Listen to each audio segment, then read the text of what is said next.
ஐயோ ஐயோ அங்க ஒரு அம்மா ஆக்சிடென்ட் ஆகி பட்டு வளைஞ்சிட்டு அக்கமா வந்துங்க. சுத்தி வந்து கொஞ்சம் காப்பாத்துங்க. என்ன பிச்சை எடுக்கிறதுக்கும் திருடுறதுக்கும் புதுவிதமான டாக்டிஸா? ஐயோ ஐயோ அப்படிலாம் இல்லையா, உண்மையில யாரும் எனக்கு தெரியாதுங்க.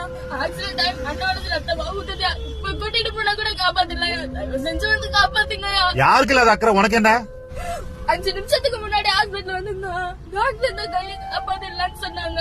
இந்த கைய வச்சுக்கிட்ட பட்ட கஷ்டம் எனக்கு மட்டும் தாங்க தெரியும். இந்த கஷ்டத்தை யாரும் பற்ற கூடாதுன்னு தானே உங்க கிட்ட கேக்குறேன். தயவு செஞ்சு வந்து அந்த உயிரை காப்பாத்துங்க. இப்ப கூட்டிட்டு போனா கூட காப்பாத்துறாங்க. தயவு செஞ்சு வாங்க, அவங்க கால்ல கூட விழுவுறாங்க. Okay, cut cut cut cut. Super super super super ஜோசி. இது வெறும் வீடியோ கிடையாது, இது ஒரு அவேர்னஸ் வீடியோ. இந்த மாதிரி நீங்க ரோட்ல யாராவது பாத்தீங்கன்னா தயவு செஞ்சு அவங்க கூட்டி போய் ഹോസ്പിറ്റലിൽ പോയി അവളെ കാപ്പാത്തുക. Thank you. എന്റെ ദൈവമേ, എന്തൊരു അഭിനയമാണല്ലേ. നമ്മുടെ ഇതിഹാസ താരങ്ങളൊക്കെ ഇത് കണ്ടാ ഞെട്ടിപ്പോകൂട്ടോ. അമ്മാതിരി പ്രകടനമാണ്. അപ്പൊ ജോഷിക എന്ന ഈ കുട്ടിയുടെ അഭിനയ തികവിന്റെ ഒരു ചെറിയ സാമ്പിൾ മാത്രമാണ് നിങ്ങൾ ഇവിടെ കണ്ടിരിക്കുന്നത്.